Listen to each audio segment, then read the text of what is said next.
Bizkaiko Foru Aldundiaren kirolen eta gazteriaren zuzendari Maitane Leizaolak aurkeztu du Musikale kaleko musikaren nazioarteko topaketaren 12. edizioa.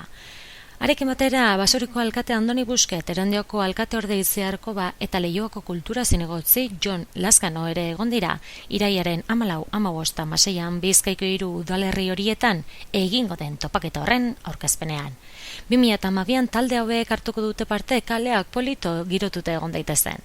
Kataluniako Always Drinking Marching Band eta Bandarra Street, Andaluziako Baet Klezmer, Euskal Herriko Broken Brothers Band, Traveling Brothers eta Leioako musika banda, Gatjo musikari katalan eta frantsesek osaturiko taldea, Cantabriako Los Granujas eta Italiako Pink Puffers Brass Band, South River Jazz Band eta Tumbala.